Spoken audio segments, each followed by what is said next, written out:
आज संसद की कार्रवाई से पहले बीजेपी संसदीय दल की बैठक हुई, जिसमें पीएम मोदी भी शामिल हुए। बैठक में पीएम मोदी भूकंप की त्रासदी को याद करते हुए भावुक हो गए। में आज बीजेपी की संसदीय दल की बैठक की गई। ये बैठक की अध्यक्षता प्रधानमंत्री नरेंद्र मोदी ने की, जहां उनका जेपी नड्डा द्वारा सम्मान भी किया गया। बैठक में संसद की रणनीति को लेकर चर्चा हुई।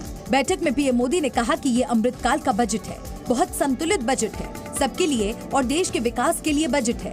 आप लोग इसको जन जन तक लेकर जाएं। अगर आप जनता के साथ ठीक से कनेक्ट रहते हैं तो एंटी इनकम्बेंसी नहीं होती। प्रधानमंत्री जी ने आशा व्यक्त की है, कम से कम आज से शुरू होगा, ऐसे माननीय प्रधानमंत्री जी ने आशा व्यक्त की। मैं भी आशा व्यक्त करता हूं कि आज से हमारा सदन शुरू हो जाएगा। तो वहीं सांसद मनोज तिवारी ने कहा, प्रधानमंत्री ने संसदीय दल की बैठक में बहुत सारी बातें की। भूकंप की त्रासदी को याद करते हुए प्रधानमंत्री बैठक में बहुत भावुक हो गए। वैसे तो हमारी मीटिंग में बहुत सारी बातें होती हैं जो कामकाजी होती है, लेकिन टर्की में भूकंप आया है तो उसकी चर्चा करते हुए प्रधानमंत्री जी बहुत इमोशनल हो गए थे। उत्तर प्रदेश को लेकर राहुल गांधी ने सीएम योगी और बीजेपी पर निशाना साधा है। राहुल ने कहा कि योगी ने अपने काम से अपने मठ का भी अपमान किया है। कांग्रेस नेता राहुल गांधी ने बीजेपी और उत्तर प्रदेश के मुख्यमंत्री योगी आदित्यनाथ पर बड़े सवाल उठाए हैं।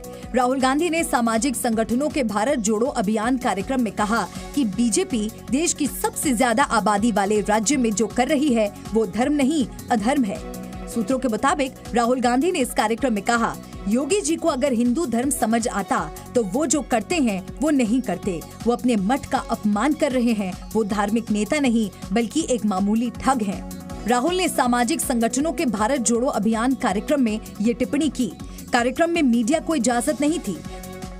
वहीं कांग्रेस नेता और कर्नाटक के पूर्व सीएम सिद्धरमैया ने विवादित बयान दिया है। सिद्धरमैया ने कहा है कि हिंदुत्व हिंसा और भेदभाव का समर्थन करता है। ನಾನು ಯಾವತ್ತೂ ಹಿಂದೂ ಧರ್ಮದ ವಿರೋಧಿನೂ ಅಲ್ಲ, ನಾನು ಕೂಡ ಹಿಂದೂನೇ, ಆದರೆ ಮನುವಾದದ ವಿರೋಧಿ, ಹಿಂದುತ್ವದ ವಿರೋಧಿ ಇರಬೇಕು। कश्मीर को लेकर महबूबा मुफ्ती ने एक बार फिर विवादित बयान दिया है और इस बार महबूबा ने कश्मीर की तुलना अफगानिस्तान फिलिस्तीन से कर दी है, जिस पर बीजेपी ने निशाना साधा।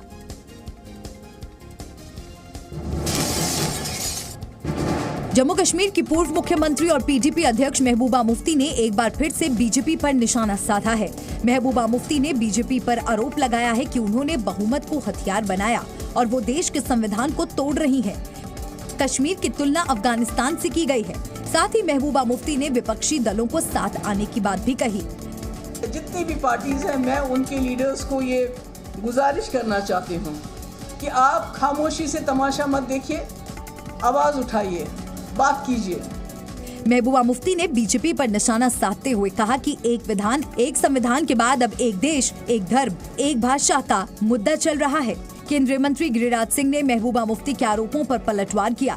गिरिराज सिंह ने कहा कि ऐसे लोगों ने शुरू से आतंकवादियों को बढ़ावा देने का काम किया है। भारत और कश्मीर को बदनाम करना इनकी पुरानी आदत है। ये शुरू से आतंकवादियों को बढ़ावा देने का काम किया, समर्थन करने का काम किया।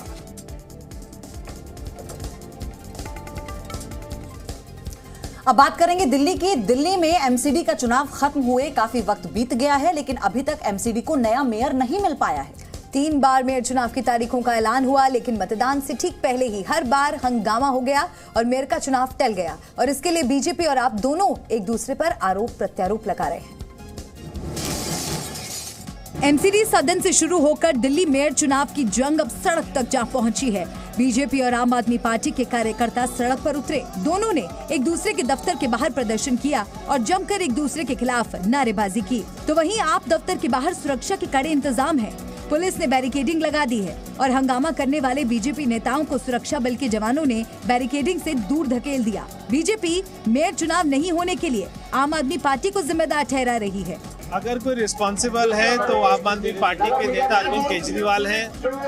वो चाहते नहीं है और हम हमेशा कहते हैं कि वो हमेशा किसी भी व्यवस्था में विश्वास नहीं रखते हैं।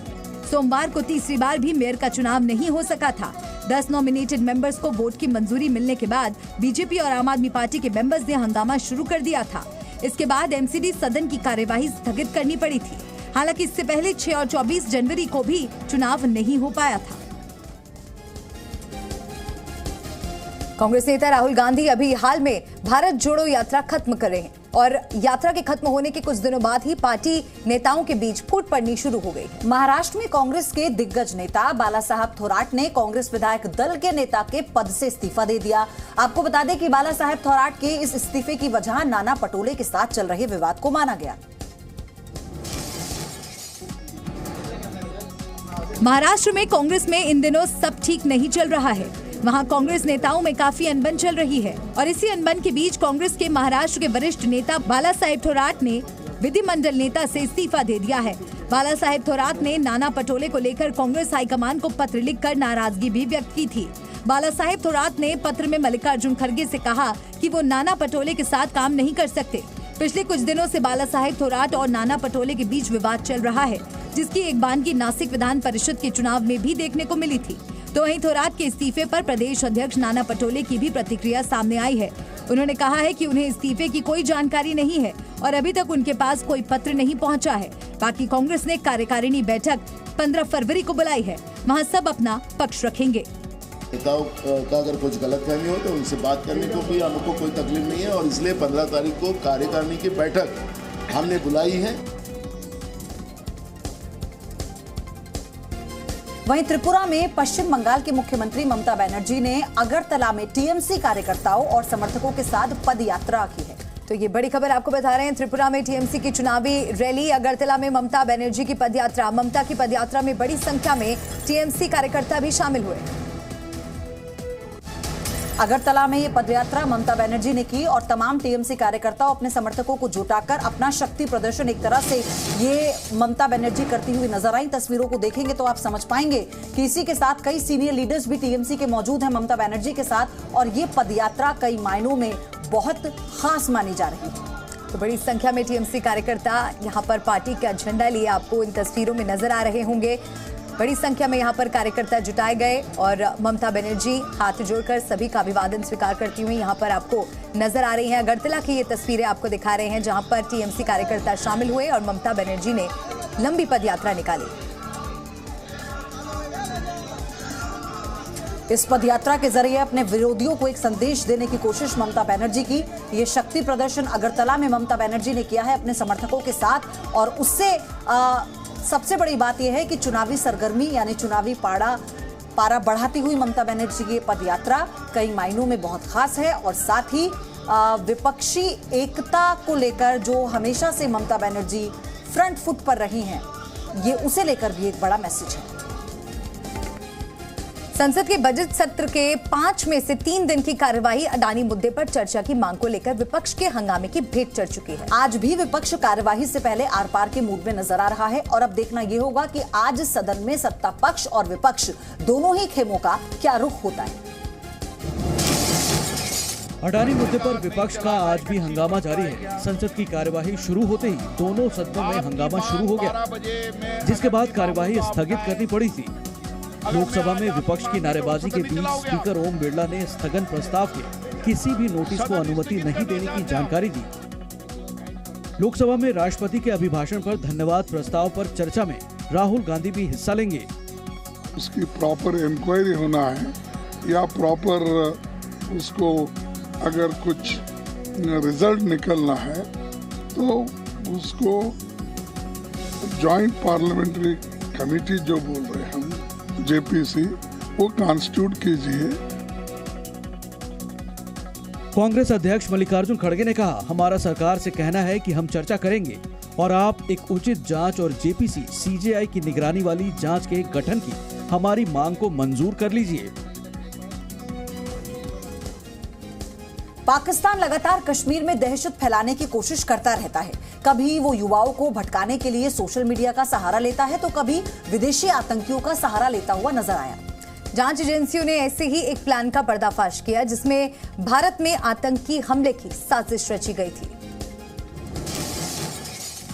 विदेशी आतंकियों द्वारा भारत में दहशतगर्दी फैलाने के प्लान को सुरक्षा बलों ने डिकोड कर लिया है। देश की सुरक्षा को लेकर सुरक्षा एवं जांच एजेंसियों को एक बड़ा इनपुट मिला है। सूत्रों से मिली जानकारी के मुताबिक देश की सरहदों पर विदेशी आतंकियों की मदद से दहशत फैलाने की साजिश रची जा रही थी। सुरक्षा एजेंसियों को मिले इनपुट के मुताबिक जम्मू कश्मीर और पंजाब में दहशत फैलाने के लिए आतंकियों को आधुनिक हथियार और बुलेट प्रूफ जैकेट भी दिए गए।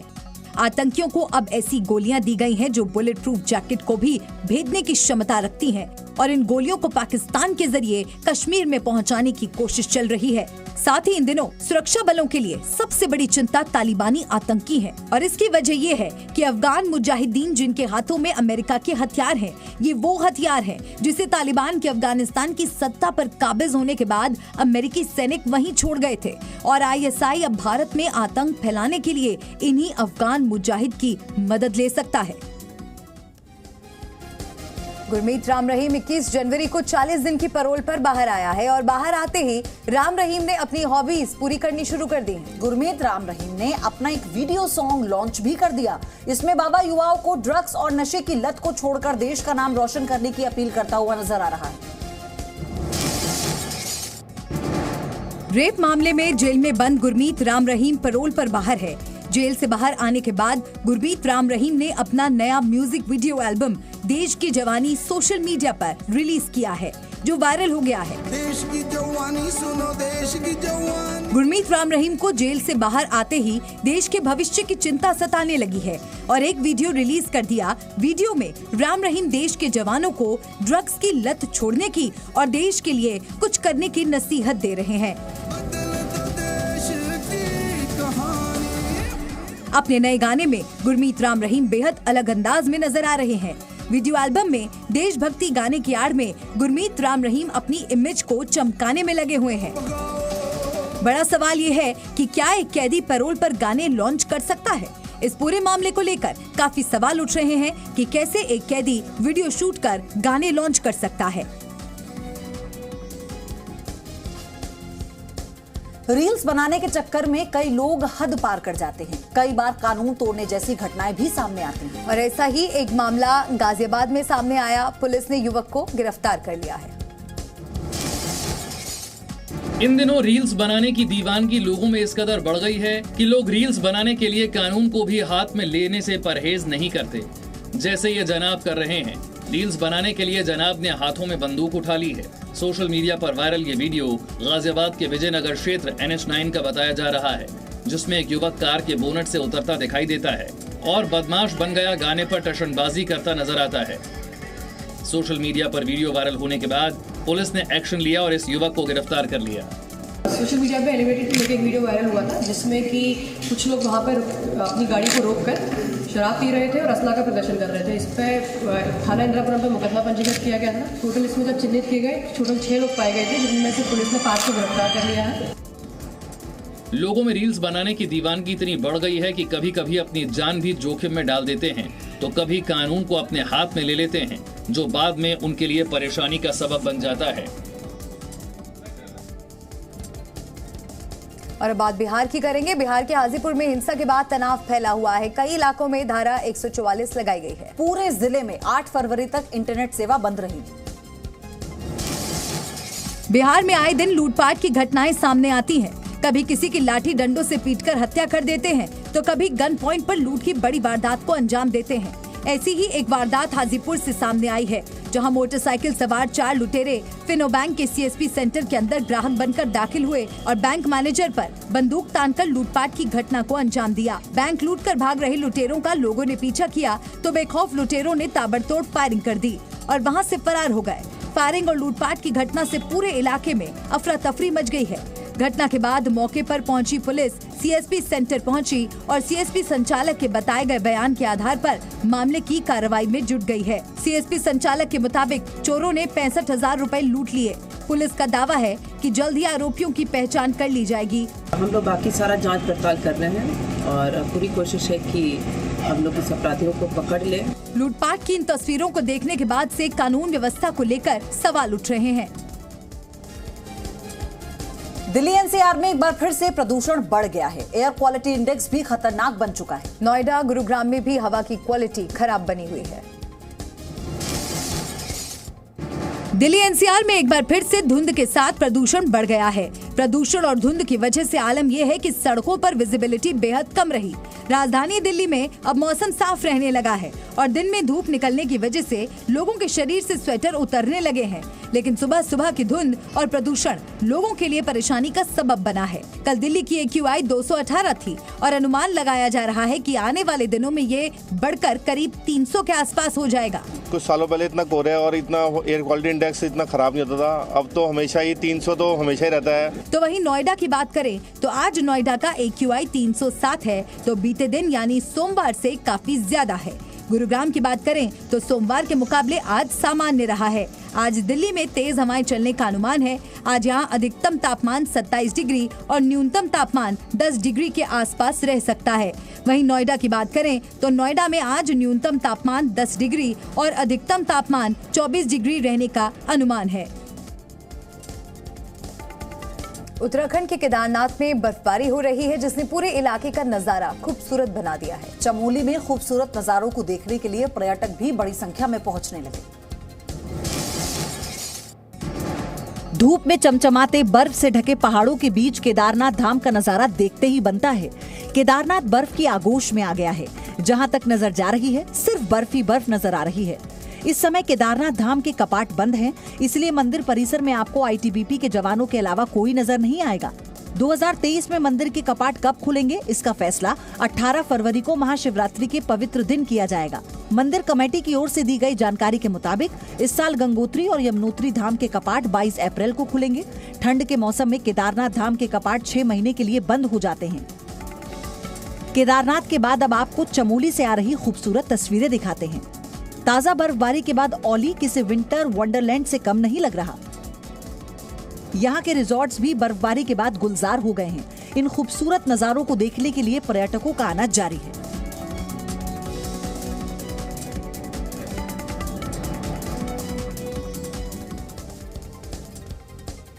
वहीं गुलमर्ग में भी इन दिनों पर्यटक बड़ी संख्या में पहुंच रहे हैं। कुछ रेस्टोरेंट ने अपने आप को नए तरीके से सजा भी लिया है। बर्फबारी से जहां सभी खुश हैं, तो वहीं कई इलाकों में परेशानी का भी सामना करना पड़ रहा है।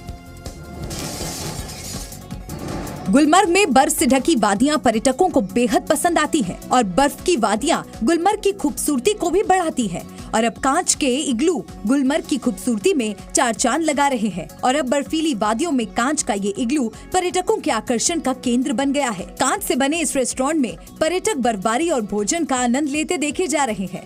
तस्वीरों में आप देख सकते हैं कि बर्फ के बीच बने इस इग्लू में पर्यटक किस कदर मौज मस्ती कर रहे हैं।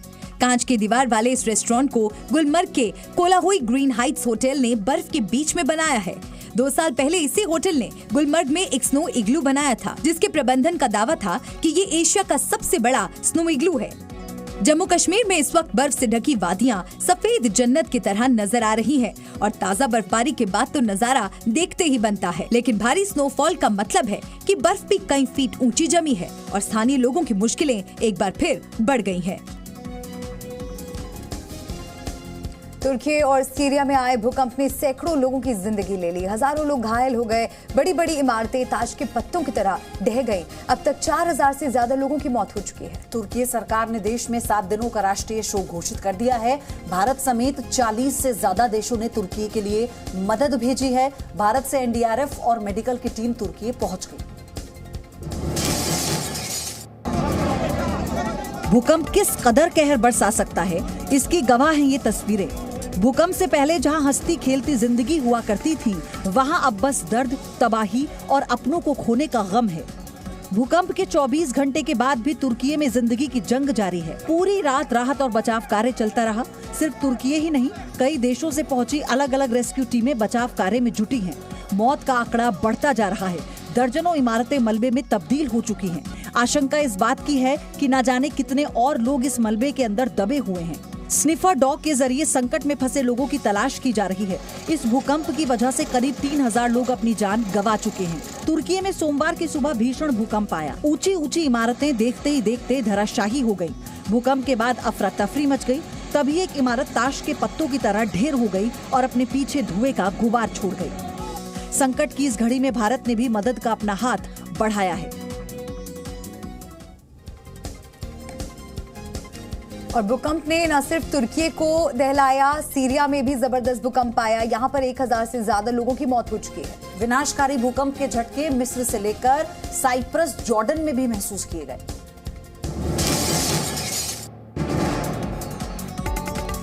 टूटी इमारत, सड़कों पर लोगों की अफरा तफरी और मलबे में अपनों को खोजते लोग। तस्वीरें सीरिया की हैं, जहां दिल दहलाने वाले भूकंप के बाद सीरिया में भी राहत और बचाव का काम जारी है। गाजियाटेप से निकली भूकंप की लहर ने तुर्की के कई शहरों को अपनी चपेट में ले लिया। सुबह जब पूरा सीरिया नींद की आगोश में था, तभी धरती कांप उठी और देखते ही देखते कई इमारतें जमींदोज हो गईं। 7.8 की तीव्रता वाले भूकंप से कितना नुकसान हुआ, इसका ठीक अंदाजा लगाना अभी मुश्किल है। तुर्की के बॉर्डर से सटे उत्तर पश्चिमी सीरिया में भूकंप ने ऐसी तबाही मचाई जैसे बड़े विस्फोट के बाद इमारतें धराशायी हो गई हों। सीरिया के अजाज, अलेप्पो जैसे शहरों में हर तरफ मलबा नजर आ रहा था, जिसे हटाने के लिए मशीनें तैनात की गई और राहत बचाव कर्मी लोगों को बाहर निकाल रहे हैं। भूकंप में सैकड़ों लोग घायल हो गए। सिर्फ सीरिया ही नहीं, विनाशकारी भूकंप के झटके मिस्र से लेकर साइप्रस, जॉर्डन में भी महसूस किए गए। दुनिया में कुदरत कई जगह नाराज चल रही है। दक्षिणी पेरू में लैंडस्लाइड की चपेट में आने से कई लोग मारे गए हैं। पेरू में राष्ट्रीय आपातकालीन केंद्र के जरिए राहत और बचाव का काम जारी है। दुनिया भर के कई देश इन दिनों कुदरत की मार झेल रहे हैं। कहीं भूकंप ने लोगों की जान ले ली है, तो कहीं पर लैंडस्लाइड ने लोगों की जिंदगियां छीन ली हैं। तस्वीरें हैं दक्षिणी पेरू की, जहां लैंडस्लाइड एक तबाही बनकर आई और देखते ही देखते कई घरों और जिंदगियों को तबाह कर दिया। दक्षिणी पेरू के कई गांवों में लगातार बारिश हो रही है। पानी और चट्टानें बह जाने से लैंडस्लाइड हो गई, जिसमें 36 लोगों की मौत हो गई। मरने वालों में 5 ऐसे लोग भी थे जो एक वैन में सवार थे। उनकी वैन पानी के बहाव के साथ नदी में बह गई, जिसकी वजह से उनकी मौत हो गई। लैंडस्लाइड की वजह से कई जगह सड़कें बाधित हो गई हैं। मलबे को हटाने के लिए काम किया जा रहा है। भूस्खलन ने पुलों और सिंचाई नहरों को प्रभावित किया है।